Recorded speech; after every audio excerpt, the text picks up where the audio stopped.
Hello viewers and welcome to Daily Politics. On this program we discuss issues around politics, policy and governance. I'm Hamza Idris.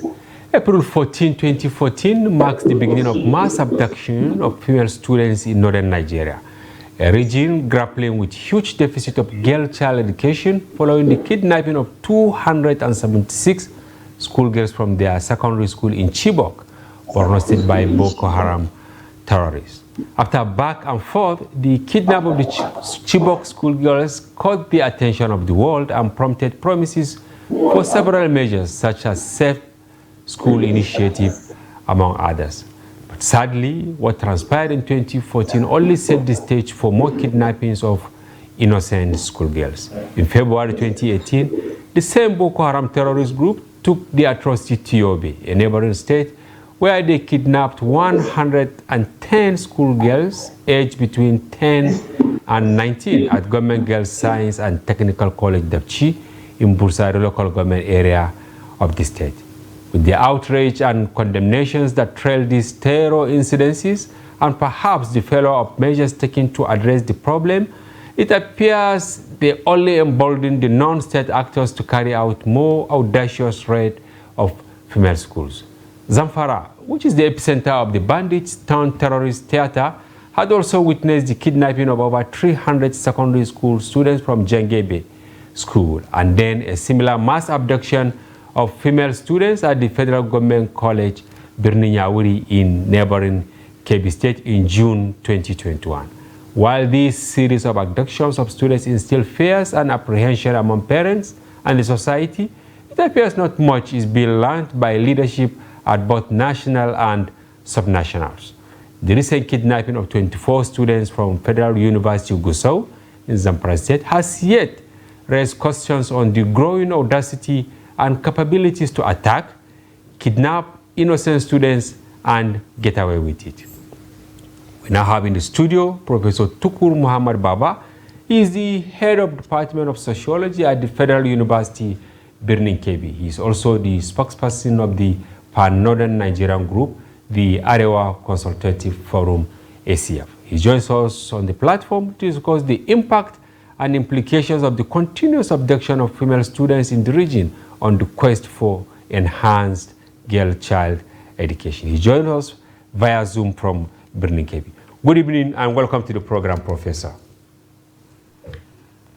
Thank you so very much. Let me make a little correction. I'm the Dean of the Faculty of Social and Management Sciences and not the head of Sociology. Oh, with due apologies. Thank you very much, Prof. So thank you. It's all right.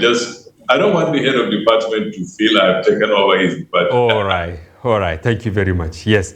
You have seen what happened. Of course, you issued a statement on Sunday. How did you receive the abduction of these girls from the Federal University in Gusau? Very sad, very disheartening, very, very, very discouraging. I mean, it is a tragedy from whatever perspective you look at it. One, they are involved students. Two, female students in a part of Nigeria that is highly challenged in terms of allowing the girl child to go to school. And of course, this is a very soft target.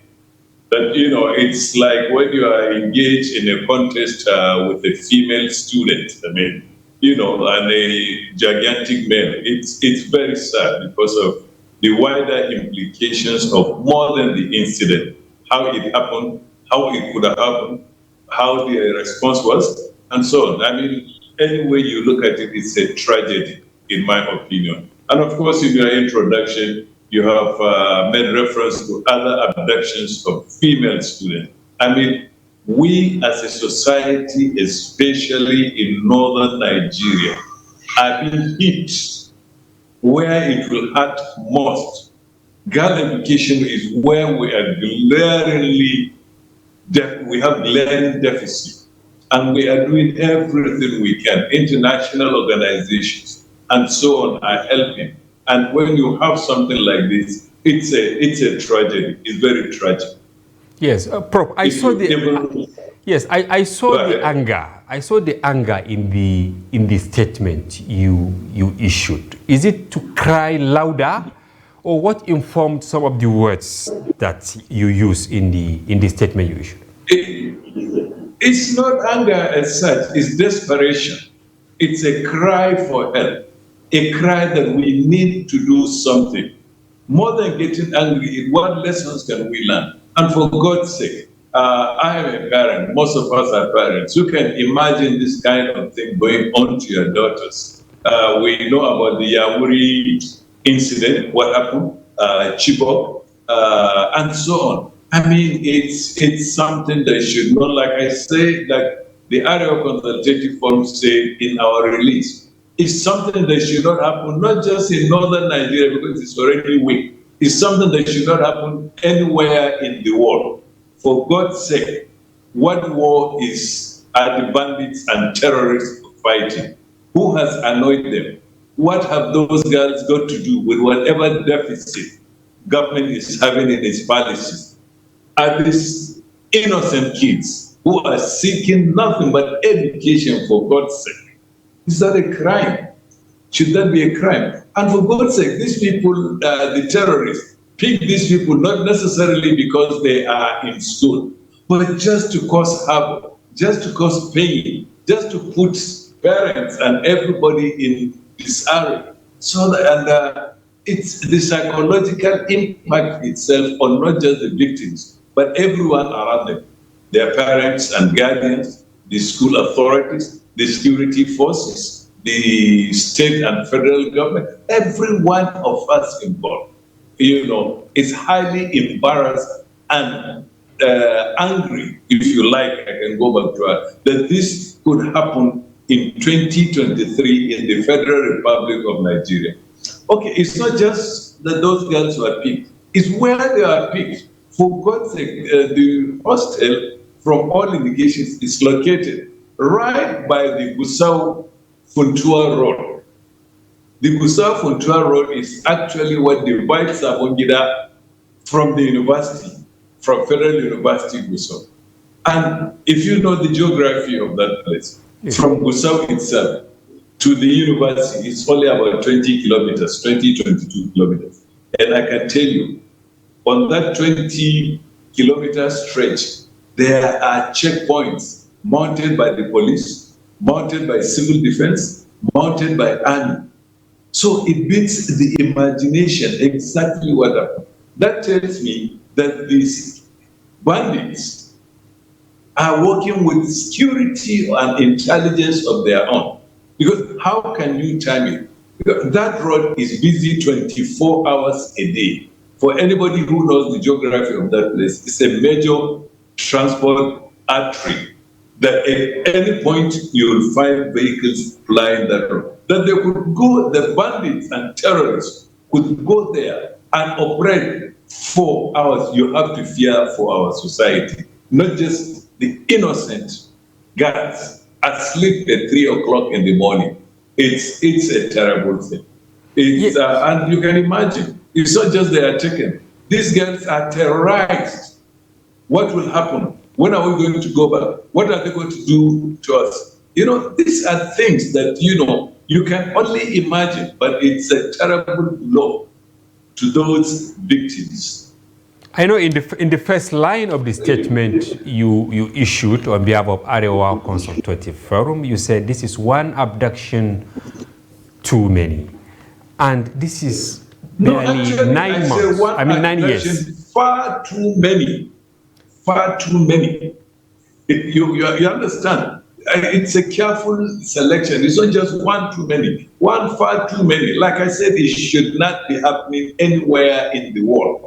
Least of all in this part of the world. Nobody deserves that kind of treatment. Sorry to cut you off, but I want us to actually emphasize the enormity of the tragedy. Exactly. And, we had it in Chibok over 9 years ago. Yeah. Then we had it in Dapchi, Yobe said, before we got to Birni Yauri, Jangebe, and all that. As a sociologist, why this?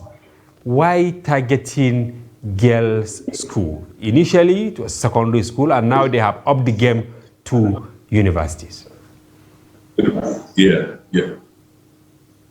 They are soft targets. They are very soft targets. That's number one. Number two is to cause a disruption, to remind you that this menace, because they know they are a menace, this menace is around, and it will hit you where you least expect.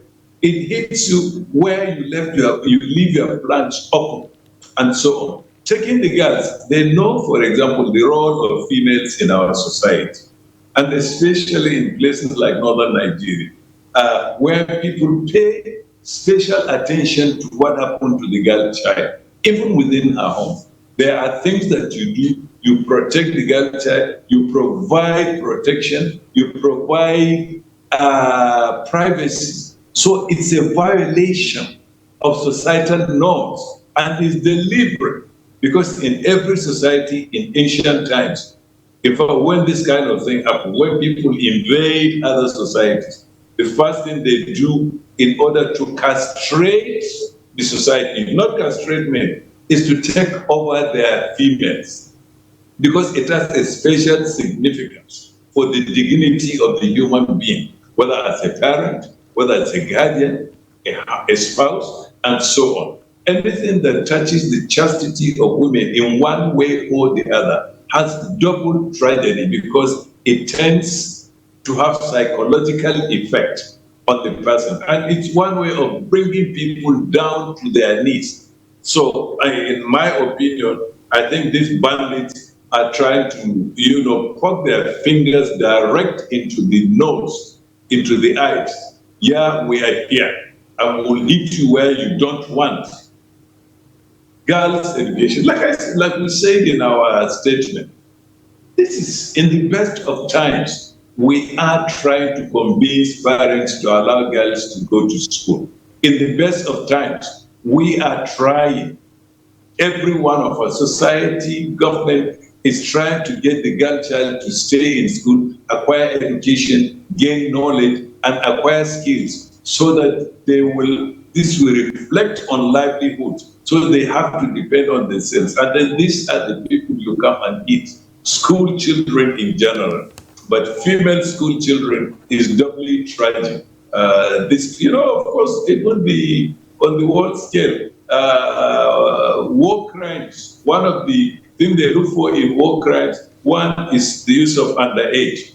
Okay. Two, they look for evidence of rape and molestation of females. We see it, we hear it, we see the video clips in Democratic Republic of Congo, in Yemen, it happened in Syria, in Rwanda. If you want to hit society badly, hit at the female folks.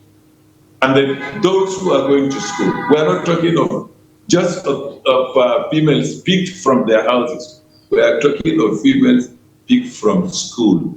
In the best of times, again, if I can repeat it, how many parents allow their children, female children, to go to university in northern Nigeria? You find that even those who make it to the university are basically children of the elite. And then when someone who is not in that category of elite hear the kind of things happening, it will go back to the literal definition of Boko Haram. Yeah, don't go there. It's not for females. It's for males. So going to university is haram, and it shouldn't be. And of course, what is the way out? I hope no parent, no guardian, the school authorities, the girls themselves, the best way to answer this is to go to school. We should not allow the terrorists to think they have brought us to our knees. Not going to school, removing your children from going to school, stopping your girl child from going to Federal University Gusau is actually giving the terrorists what they do not deserve. A reason to smile, a reason to say, yeah, we succeeded. Yes, Prof, you mentioned that the attack and abduction, appear to be clearly planned and executed. Why do you think so? Executed. Because of the manner it took place and the quote-unquote success of the mission Timing, definitely they came in the wee hours of the night at 3 o'clock. Wherever you are, most people, the majority of normal people are asleep at that time. 2, they didn't go to the university campus. They went to an off-campus location. 3, they targeted females only. From the report we had, nobody else, no other building in the community of Sabonira was attacked or abducted. It's as if they went for a precise mission, as if it's a military extraction, listen, that American Navy SEALs do. You go there, no collateral damage, nothing. You go there and pick them. It's as if you and these ladies, these unfortunate girls, are picked like you and I will go to the market, pick yams, and go away. It's very tragic. This requires a lot of planning. This requires a lot of intelligence gathering. If I will not be surprised if there had been, in this case, informants, because this is another link in the insecurity our communities are suffering. So there must have been intelligence. There must have been planning. I think these terrorists, like I said earlier, the 20-kilometer stretch, in fact, you can say 10 kilometers stretch from Damba to Kwatarkwashi and Sabongida. You know, there are, to the best of my knowledge, I can recall about 5 security checkpoints. None of them is more than 2 kilometers from the other. So my question is, how? Timing. How? You pick people when they are at the least alert. They are asleep. For God's sake, by 3 o'clock in the morning, most of us are snoring. So there is no question of security alertness. It's the least that will come to your mind. Yes. So it must have involved a lot of planning, and the execution is terrible. Yes. If the execution was precise. Yes, Prof. If abductions in other schools. We understand from the testimonies of the girls that the bandits came in groups. Some groups specialized in picking their targets and running away. Other groups specialized in firing guns to scare people or to repel any attempt by security forces. So, I mean, everything is planned. It's as if these people train in the best military establishments we have in the country, for God's sake. Yes, and is that area really forested? I mean, around the university, is it forested, and are the shrubs there so high that it will be difficult to track and get these girls back? No, it's not forested. This is under ordinary circumstances. This is a Sahel savanna. This is a Sahel savanna environment. There aren't too many trees. But of course, the Kwatarkwashi Mountains are in the background. Of course, there are paths. They did not use cars or motor vehicles. They use motorcycles. Motorcycles can be used even where donkeys in northern Nigeria tread. So another thing, elements of planning is also that although it's a Sahel area, those terrorists have a good eco-intelligence of the area. By eco-intelligence, I mean knowledge of the environment and its geographical features. Small streams here and there, one big tree about 100 meters, but of course, put bush paths and so on from wherever part of the forest they are coming. In the Gusau area is a metropolitan area, and in the last 7 years, increasingly, Sabongida, like I said, the 20-kilometer stretch from Gusau to Kwatarkwashi is becoming more and more urban because of the location of the university itself. There are more and more settlements, more and more businesses, farms. What kind of farms? We have farms growing rice and so on.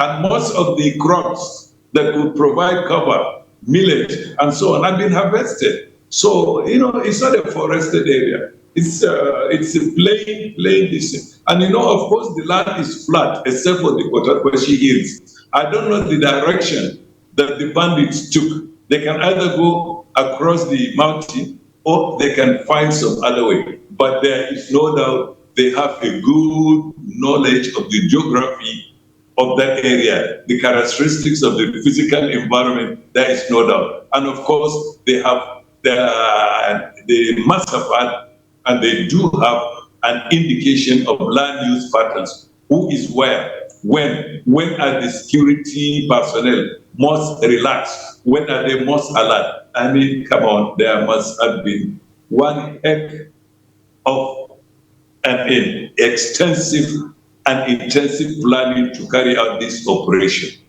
Where are we getting it wrong? Because I know in ZAMFARA state, Katsina, parts of Kebbi, Kaduna, we have the Nigeria security architecture. Let me put it this way, because you have the military, among the military, you have the Air Force, Navy, and Army. You have the police, you have the civil defense, and what have you. Yes, Kaduna is even called the garrison city. Yes, where are we getting it wrong? Is it that the security agencies are undermining each other? It's one, I would say we are getting it wrong by way of operations.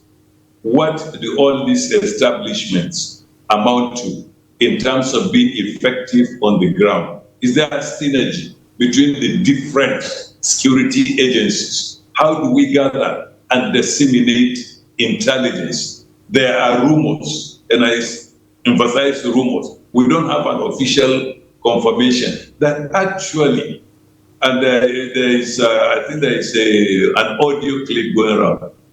One of the guys that witnesses said, actually, an army unit was informed, and those people dismiss it as a rumor. I don't know. But if that is true, in fact, I think government needs to investigate and get to the root of that. In ZAMFARA, it's not a place you will take anything for a rumor. As we say normally, lack of security awareness, lack of intelligence, lack of synergy, lack of operational effectiveness. It's a recipe for security disaster. Let's look at it. It's not merely changing personnel. It's not merely posting personnel. It's not the purchase of arms.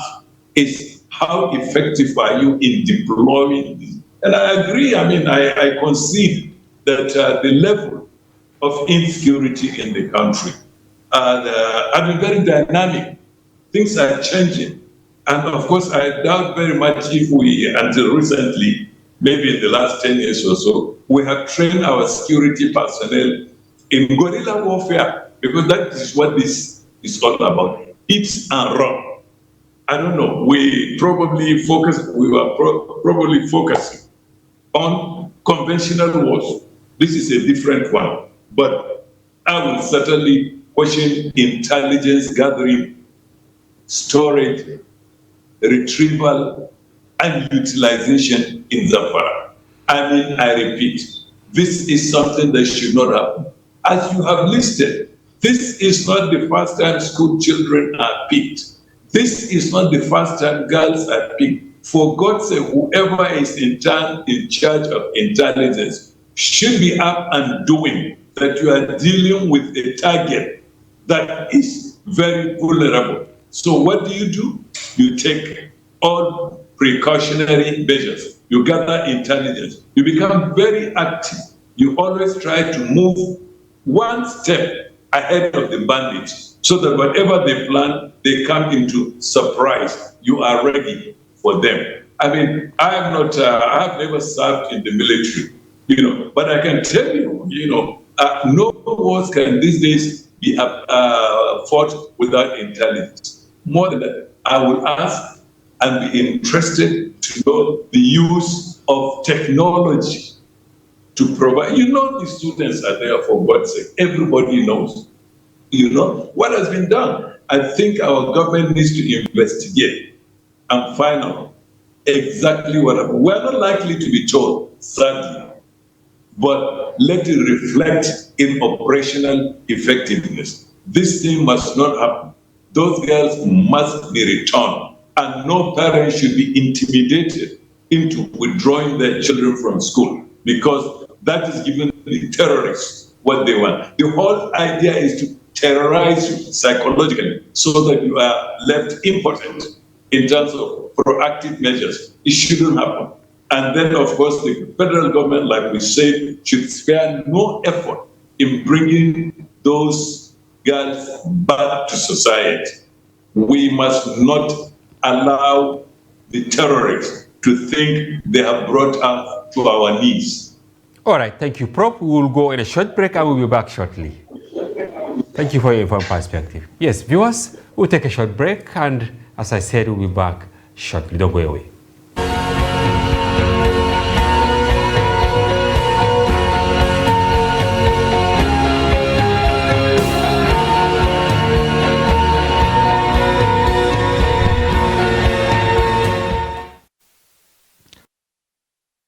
Welcome back. If you are just joining, you are watching Daily Politics on Trust TV. Do well to follow us across all our social platforms on Facebook, Instagram, and watch us live on YouTube.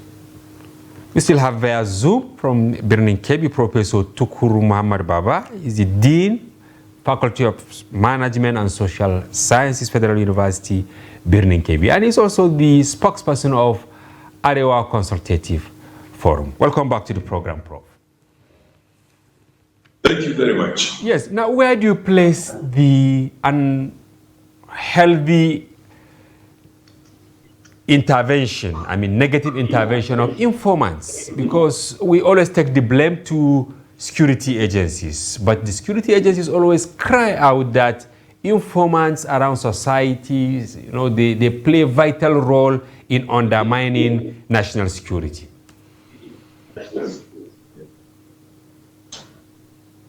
It's a monumental disaster. You see, if you have a security architecture, it's like a chain link. Chains are linked one onto another. Now, the most dangerous or the weakest part of any security architecture is the internal saboteur. That is, no matter how strong you are, everyone has a weakness. And the weakness in any security arrangement is the internal saboteur, who will give out information about plans, who will give out information about deployment, who will give out information about who is to be attacked, what they have. This question of informant is very, very serious. Okay, we talk about the bandits in town and so on, but they cannot operate without information. They cannot operate without intelligence. Where is this coming from? From informants, people who are living within the community, or people who are visiting the community. They observe, they talk, they survey, they gauge, and so on, and then pass on information. Just like we gather intelligence, the bandits, the terrorists also gather intelligence. So no matter what we do, unless we are able to up our intelligence gathering to fish out the informant. Who is the informant? You and I. Who is the informant? Our neighbor. Who is the informant? The person buying the recharge card from us. Who is the informant? The landlord. Who is the informant? The caretaker, and so on. Who is the informant? The person who will talk carelessly, without minding who is talking about. Who is the informant? The guy who comes and goes to the bank and takes money and without taking measures. It could be the bank teller, it could be the bank security. That is what makes the informant most dangerous, because he is what you can call your normal person. We have seen it in Katsina State, where where an imam was an informant. We have seen it in ZAMFARA State, where traditional rulers were informant. I think about 2 or 3 years ago, we were at a town hall meeting with the Sultan of Sokoto, who said, in fact, this accusation that some traditional rulers were informants or were involved in the banditry should be investigated, and anybody found guilty should not only lose their position, they should be prosecuted to the full extent of the law. to come back to the informer can be anybody. So we also need counterintelligence. We have to educate our people. Be careful what you say. Observe your surroundings. If you see something unusual, it is unusual. If someone keeps asking questions, you ask the question. So, because if you are carelessness, sometimes you can pass information. I will say that the thing is very, very complex, and we need a multi-pronged strategy to deal with that. We cannot solve it by military means. The police, the Department of Security Services, the Army, Navy, Air Force, whatever, they cannot do it on their own, because even as they are planning, they are being undermined. Let me include within the cycle of the informant security, some rogue security elements, so that once you have this chain and you have the informants out, no matter how good your plan is, if you don't have a counter way of gathering informants, you are in soup. I will remind you that the big powers. There was this disturbing. Yes, Prof. There was this disturbing statement from ZAMFARA State Governor Dauda Lawal today that he found it on good authority that at the national level, a lot of interventions, negotiation with the bandits, is ongoing, but he's not aware.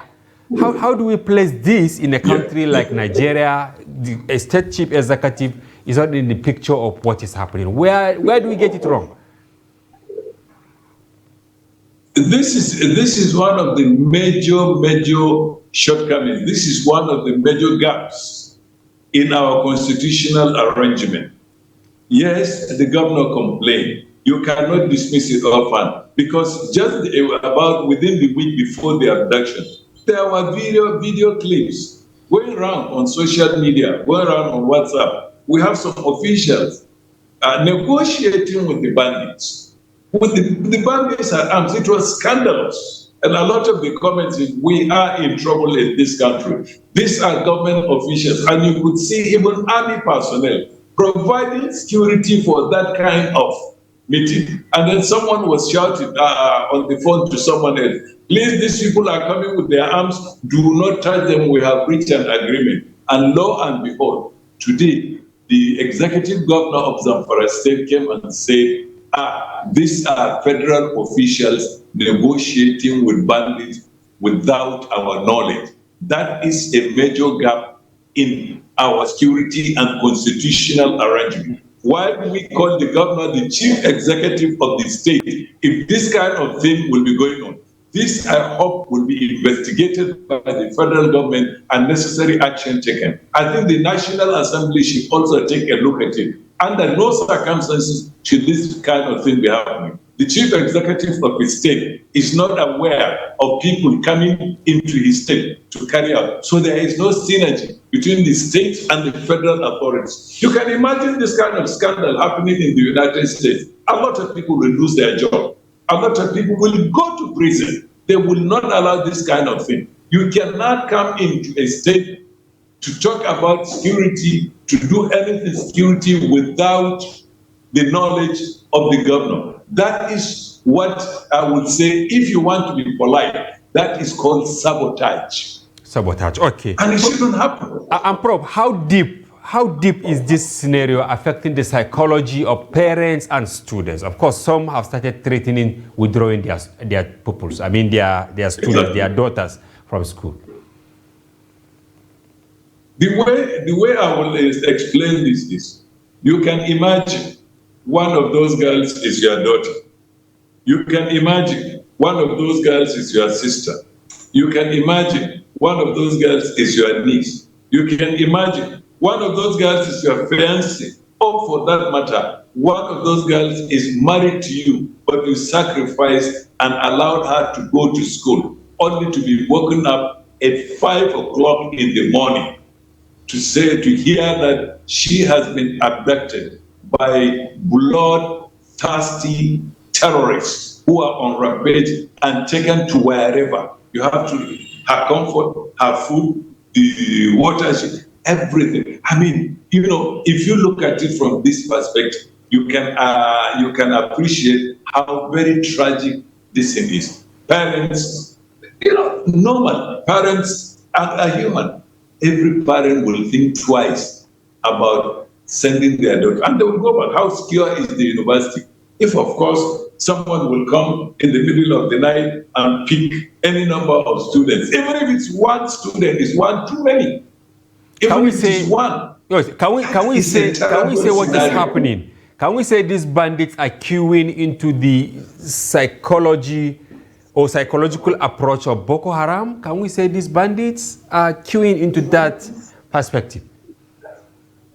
They are using it. It's a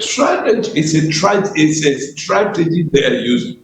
They see it. They look at the impact. They see how society reacts. You pick the girls, so you go on your knees, begging them, please return. Okay, give us 5 million naira. Or if you don't, we will marry them off. Think of your 18-year-old girl going to be married to some stark illiterate in the bush with her dignity violated. Oh, come on.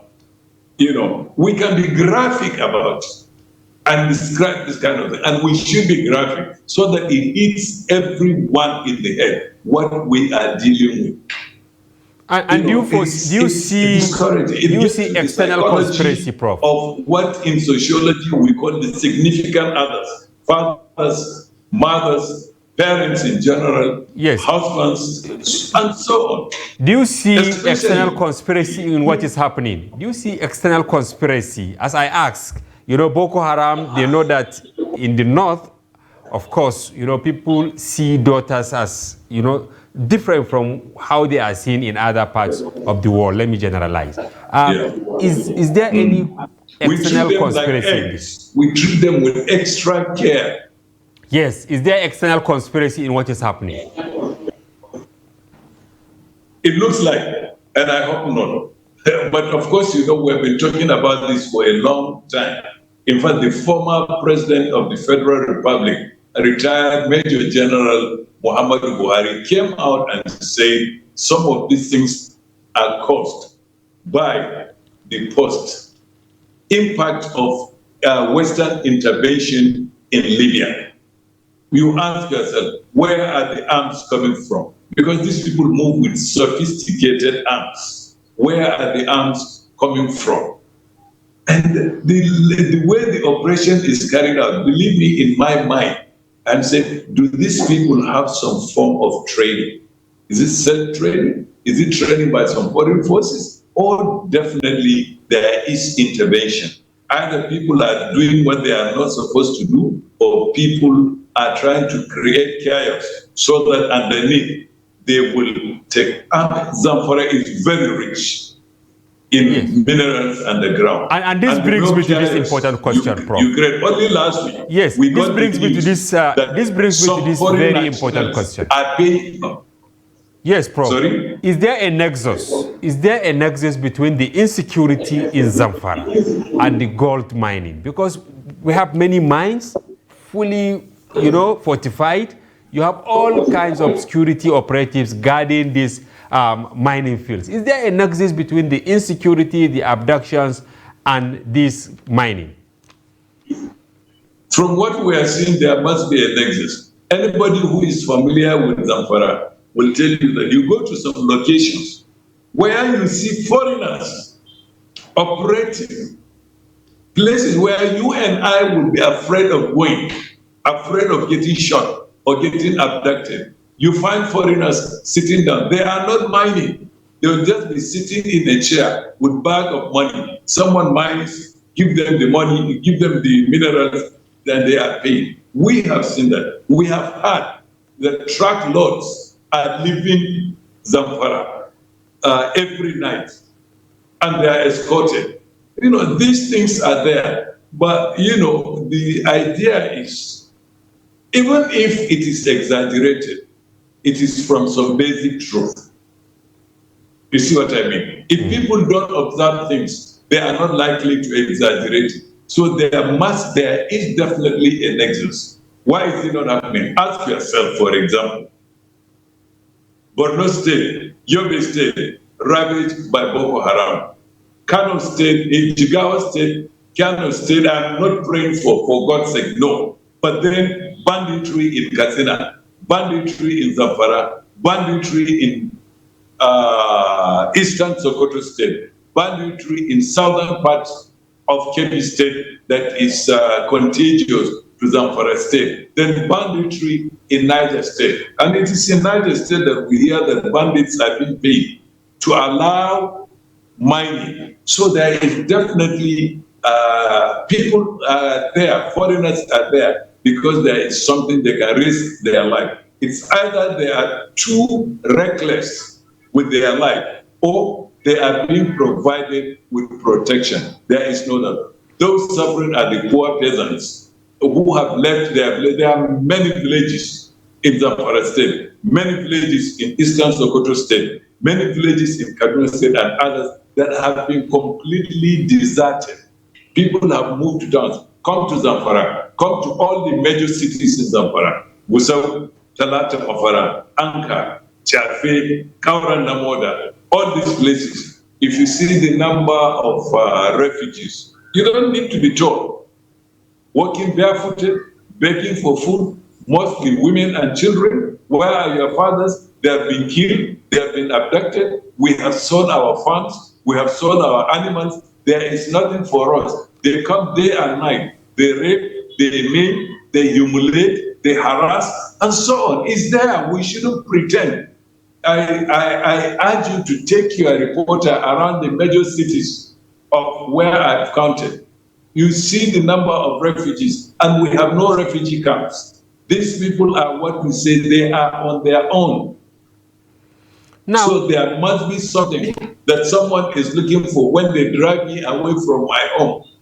Okay, President Tinubu at ONGA, United Nations General Assembly, he actually created a nexus also between mining and the insecurity in Nigeria. But even former President Muhammadu Buhari, as you rightly mentioned earlier, he also alluded to this.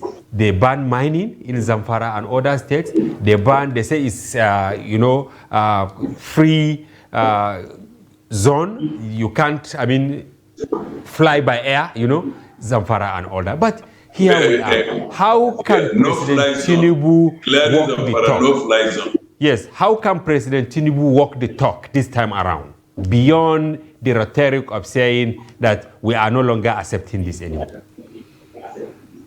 Yeah, beyond the rituals, we need to see results. Beyond the rituals of appointing service chiefs, shuffling them, I would prefer to see a situation where they are given targets with timelines that we want this to solve within this thing. We want you to bring this leader of terrorists to us within 3 months, dead or alive.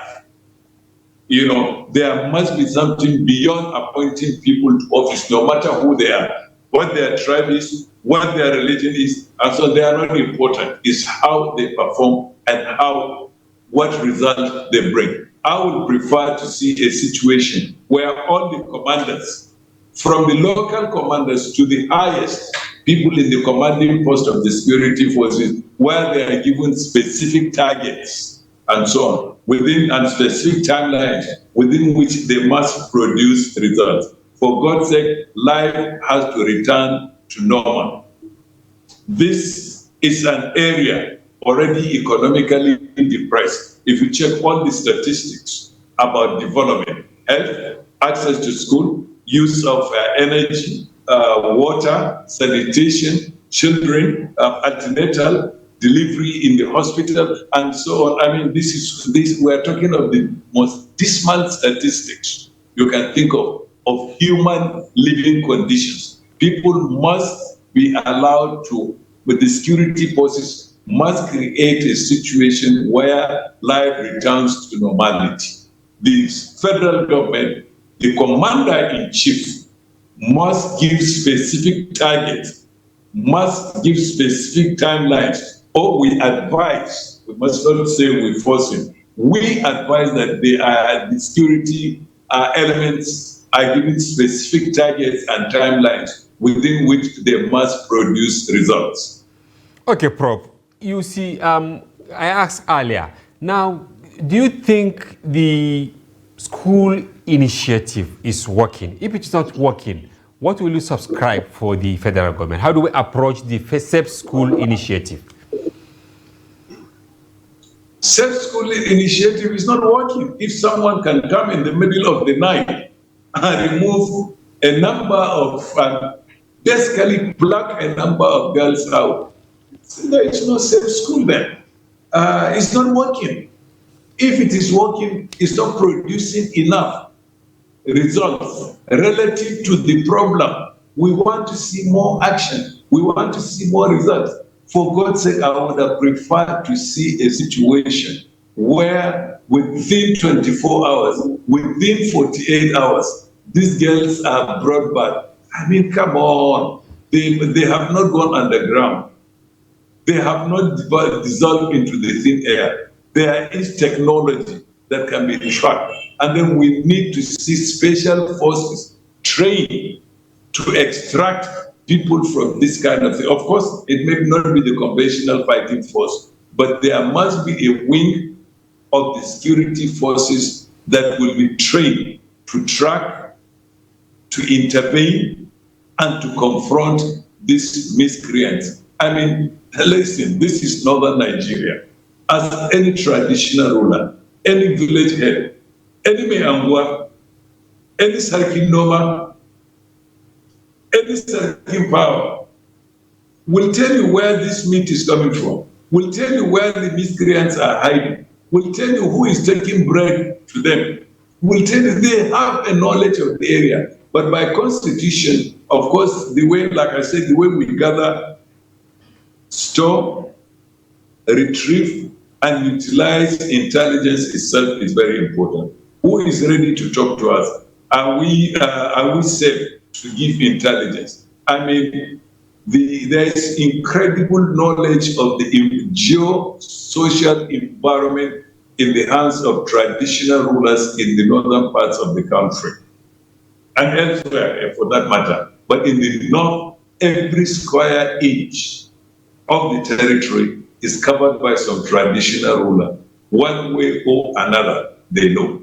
In parts of Sokoto State, some of the traditional rulers have been forced out of their locations. I mean, you know, the traditional rulers are a chain from the emir down to the ward head, Miongwa. They know. Some of them are forced out, and they can tell you they are coming from this area. And so we used to have an arrangement where when strangers come into the community, whoever is hosting them will report to the traditional ruler. Or when they come in, they go to report themselves to the traditional ruler, who will assign them to where they can go and get assistance. That, through a constitutional realignment, is no longer there. But there is a vast amount of knowledge in the hands of the traditional ruler. There is also a vast amount of knowledge in the hands of the rank and file of our security forces. Forget about the top commanders. In the rank and file, those people who sleep on checkpoints and so on, they have there's a treasure trove of information that should be utilized in planning countermeasures against banditry. For God's sake, we have training facilities that foreign countries come and use. And then we cannot deal with the ragtag army of terrorist bandits of Boko Haram. I mean, no. And then our security forces will go overseas. Yes, and finally, just 2 days ago, I saw the police, our contingent of police in Somalia, as anarchic as that country is, they have not recorded one casualty. And everybody is placing it. Why is it that when it comes to our own deployment, finally, and I plead that you answer this in less than 1 minute. How do we save our girls? These girls were picked in hostels outside the Federal University. What should we do? Should we prioritize giving them accommodation within the universities? Should our leaders in the north, beyond government, also build hostels for these girls? I plead you answer this in less than a minute. Everybody should be involved. It's not just a function for the government alone. Everybody, all the big people, traditional rulers, businessmen, politicians, we should all be involved in creating a safe environment for our children. All right, thank you very much, Professor Tukur Mamar Baba, Dean, Faculty of Management and Social Sciences, Federal University Birnin Kebbi, for your informed perspective throughout this program. We thank you for coming. It's been my pleasure, and I hope something good comes out of it. Thank you so very much. Thank you very much. And viewers, we've been with Professor Muhammad Baba via Zoom from Birnin Kebbi. And thank you for tuning in to this program. We sincerely hope you found the conversation engaging and informative. Be sure to join Daily Politics Live, airing every weekday from Monday to Friday, with a special edition every Friday. During these special editions, we welcome your active participation, as you can call in to share your valuable thoughts on pressing issues in the polity. Once again, we thank you for watching. Bye-bye for now. I'm Hamza Idris.